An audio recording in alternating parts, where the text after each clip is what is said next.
बिस्मिल्लाहिर्रहमानिर्रहीम। अस्सलामुअलैकुम। मैं हूँ एजाज अली और खुशामदीद कहता हूँ आपको अपने चैनल सबक कहानी में। नए आने वाले दोस्तों से गुजारिश है कि मेरे चैनल को सब्सक्राइब कर लें और वीडियो को लाइक भी करें। चलते हैं आज की कहानी की तरफ। एक बादशाह की 7 बेटियां थीं। एक दिन बादशाह ने अपनी उन सब लड़कियों से पूछा कि बेटियों, तुम किसकी किस्मत का खाती हो? 6 लड़कियों ने तो ये जवाब दिया कि हम आपकी किस्मत का खाते हैं। 7वीं सबसे छोटी थी, उसने कहा, मैं तो किसी की किस्मत का नहीं खाती, अपनी किस्मत का खाती हूँ। बादशाह उस शहजादी से नाराज हो गया और हुक्म दिया कि इसको इसी वक्त पालकी में बिठा के जंगल बयाबा में छोड़ा, देखते हैं ये अपनी किस्मत का कैसे खाती है। बादशाह के सिपाही उसे पालकी में सवार कर जंगल में छोड़ा। दद्दा जिसने शहजादी को पाला था वो साथ गई। थोड़ी देर के बाद शहजादी को प्यास लगी। शहजादी ने दद्दा से कहा कि दद्दा, कहीं से पानी लाओ। दद्दा बोली, यहाँ जंगल में पानी कहाँ मिलेगा? शहजादी बोली, बाहर निकल कर तो देखो, कोई गांव या फकीर की झोपड़ी नजर आए तो थोड़ा पानी ले आओ।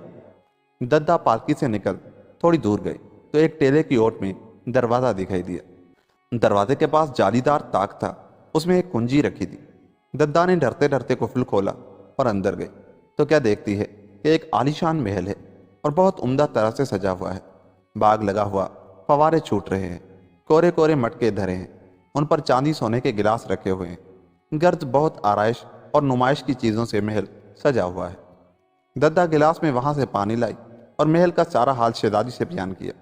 शहजादी ने कहा, आओ वहीं चल कर रहें। दद्दा ने कहा, मकान का मालिक आ जाएगा तो फिर क्या होगा? शहजादी ने कहा, हम अपनी मुसीबत का हाल बयान कर देंगे, शायद वो हम पर रहम खाए। दद्दा ने कहा, तो चलो। दद्दा और शहजादी महल में गए, मगर रात भर डर के मारे एक कमरे में बंद होकर सो गए, पर आराम की नींद न आए। रात भर दोनों डरती रहीं कि कोई आकर मार न डाले। ये दोनों उस महल में कई रोज रहीं। दिन को दद्दा और शहजादी महल को देखती फिरती और रात को एक कमरे में सो जाती। एक दिन शहजादी ने देखा कि कमरे की अलमारी में तो खूबसूरत पंखियां रखी हैं। शहजादी ने कहा, देखो दद्दा, कैसी खूबसूरत पंखियां हैं। यह कहा और एक पंखिया उठाकर झूली। पंखिया का झुलना था कि महल के सहन में परिस्तान के शहजादे का एक तख्त आता हुआ दिखाई दिया। दद्दा ने डरकर झट कवाड़ बंद कर दिए। शहजादे ने पूछा, तुम कौन हो? दद्दा ने शहजादी की मुसीबत का हाल बयान किया। शहजादे ने कहा, अच्छा तुम यहीं रहो। फिर दूसरी पंखिया फिराने से शहजादा चला गया।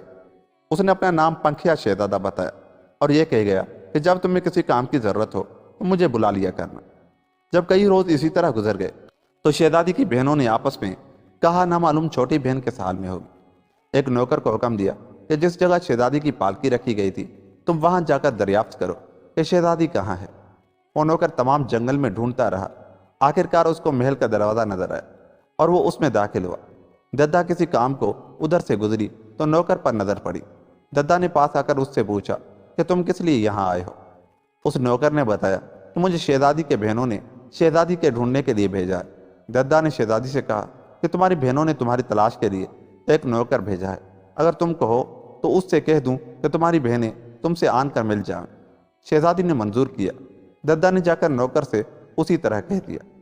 नौकर ने वापस जाकर कहा कि शहजादी तो एक बड़े आलीशान महल में रहती है और बड़े आराम से जिंदगी बसर करती है। तुम्हारे महल से दुगना तिगना उसका महल है। उसकी बहनें ये सुनकर बहुत जानी और ख्याल किया कि किसी तरह बादशाह से छुपकर शहजादी से मिलना चाहिए। उस दिन से शहजादी की बहनें इस तलाश में रहने लगी कि किसी तरह बादशाह से छुपकर वहां जाए और फिर देखें कि ये बात जो नौकर ने कही है गलत है या सही। अब शहजादी का हाल सुनो। एक दिन शहजादे ने दद्दा से कहा कि तुम शहजादी से कहो कि मुझसे ब्याह कर ले। दद्दा ने शहजादी से कहा। वो रजामंद हो गई और दोनों की शादी हो गई और वो खुश रहने लगे। इतने अरसे में शहजादी की बहनों को भी शहजादी से मिलने का मौका हाथ लगा। उनका बाप बादशाह कहीं शिकार के लिए 3-4 दिन को गया। यह सब शहजादियां पंखिया शहजादे के महल में आईं। उस वक्त शहजादा अपने बाप के मुल्क में गया हुआ था और शाम को आना था। शहजादी अपने महल को साफ करवाकर आप साफ कपड़े पहनकर बैठी थी कि उसकी बहनें यहाँ मौजूद हुई। शहजादी उनसे बहुत मोहब्बत से मिली और उनकी खूब खातिर तवाज़े की। शहजादी ने कहा कि आज शाम को तुम्हारे बहनोई आएंगे। ये सब कहने लगी कि वाह, तुमने तो उनका बिस्तर भी साफ नहीं किया, लाओ हम सब अपने भाई का बिस्तर झाड़ दे। ये कहकर उठी और बिस्तर साफ करते वक्त चादर के नीचे लोहे की किरचें और शीशे की मुहीन टुकड़े बिछा दी जो वो अपने साथ घर से लाई थी। اور اوپر چادر بچھا دی اور پھر واپس اپنے شہر چلی گئی۔ شہزادی نے پنکھی جھولی، شہزادہ آیا اور اپنے پلنگ پر بیٹھ گیا۔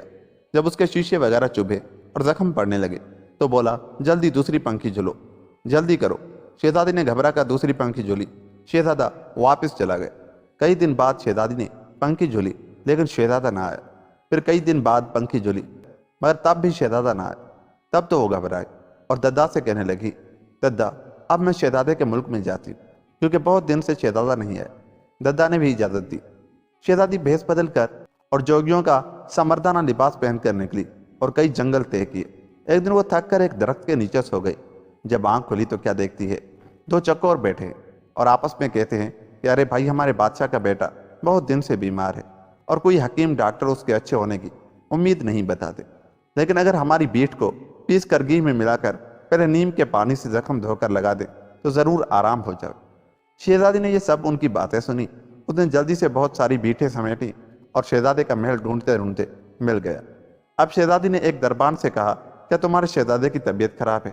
انہوں نے کہا ہاں۔ یہ کہنے لگی کہ ہم اچھا کر دیں گے اگر ہمیں اندر جانے دو۔ دوسرا دربان بولا، ارے تو کیا باتیں کر رہا ہے؟ اتنے بڑے بڑے حکیم ڈاکٹروں سے آرام نہیں ہوا، اب تو کیا کرے گا؟ جا پرے ہٹ۔ دوسرا دربان بولا، ارے بھائی کیا خبر ہے جو اس کے علاج سے آرام ہو جائے؟ ان میں سے ایک دربان نے اندر بادشاہ کو خبر کی کہ ایک وید آیا ہے، کہتا ہے میں شہزادے کا علاج کروں گا، ضرور فائدہ ہوگا۔ بادشاہ نے کہا اچھا بلا لاؤ۔ دربان دوڑا ہوا گیا اور شہزادی کو بلا لایا اور بادشاہ کی خدمت میں حاضر کیا۔ بادشاہ نے سارا حال سنایا اور اس کو علاج پر مقرر کیا۔ شہزادی نے پہلے نیم کے پانی سے زخم دھوئے، پھر وہی بیٹھیں شہزادے سے چھپ کر پیس کر زخم پر لگائے۔ تھوڑے دنوں بعد شہزادے کو آرام ہونا شروع ہوا، یہاں تک کہ بالکل تندرست ہو گیا۔ ایک دن شہزادی نے کہا کہ اب مجھ کو رخصت کی اجازت ملے، میں جاتا ہوں۔ شہزادے نے اور بادشاہ نے اس کو بہت کچھ انعام دیا، لیکن شہزادی نے کچھ نہ لیا، صرف ایک شہزادے کی انگوٹھی اور ایک رومال لے لیا، باقی سب کچھ واپس کر دیا۔ بتیرا بادشاہ اور شہزادے نے کہا، لیکن اس نے نہ مانا اور واپس اپنے محل میں آ گئی۔ محل میں آ کر نہائی اور زنانے کپڑے سفید پہنے، پھر پنکھی اٹھائی اور جھولی۔ شہزادہ آ گیا۔ اس نے شہزادی کو اپنی بیماری کا سارا حال سنایا۔ شہزادی، وہ کون وید تھا جس نے تم کو اچھا کر دیا؟ اس کو آپ نے کیا انعام دیا؟ شہزادہ، میں نے اس کو بہت کچھ انعام دینا چاہا لیکن اس نے کچھ نہیں لیا، صرف ایک انگوٹھی اور میرا رومال لیا۔ تم نے تو الٹ کر میری خبر تک نہ لی۔ شہزادی کی آنکھوں میں آنسو بھر آئے۔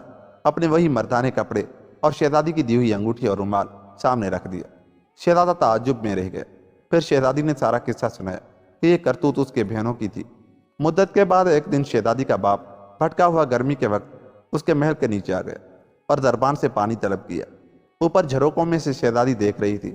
اس نے جھٹ ایک خوبصورت سونے کے گلاس میں پانی بھیجا اور اپنے باپ کو اندر بلایا۔ جب باپ اندر آیا تو شہزادی بادشاہ کے پاؤں پر گر پڑی اور زاروں قطار رونے لگی اور کہنے لگی کہ ابا جان دیکھیے، کیا میں نے جھوٹ کہا کہ میں اپنی قسمت کا کھاتی ہوں؟ بادشاہ نے اٹھا کر گلے لگایا اور کہا کہ میرے محل میں چلو، لیکن شہزادی نے عذر کیا اور بادشاہ کے ساتھ نہ گئی اور اپنے گھر میں خوش رہنے لگی۔ اور یوں یہ کہانی ختم ہوئی۔ دوستو، کوئی کسی کے نصیب کا نہیں کھاتا، ہاں اللہ تعالیٰ نے ذریعے بنائے ہیں۔ کوئی اپنے باپ کی کمائی کھاتا ہے، کوئی کسی کی کھاتا ہے، لیکن کھاتا ہر کوئی اپنا نصیب ہی ہے۔ اس لیے کوئی یہ نہ کہے کہ تم میرے نصیب کا کھاتے ہو۔ ہر کسی کا خالق اور مالک اللہ ہے، اللہ ہی دیتا ہے۔ اس لیے اللہ تعالیٰ کی نعمتیں کھاؤ اور اللہ تعالیٰ کا شکر بجا لاؤ۔ ملتا ہوں کسی ایسی ہی کہانی کے ساتھ۔ جاتے ہوئے میرے چینل کو سبسکرائب کریں، میری ویڈیوز کو لائک اور شیئر کریں۔ لائک بہت کم آتے ہیں یار، لائک تو کر دیا کریں، کون سے پیسے لگتے ہیں۔ ملتا ہوں اگلی کہانی کے ساتھ، تب تک اپنا بہت سا خیال رکھیے۔ اللہ نے کے بعد۔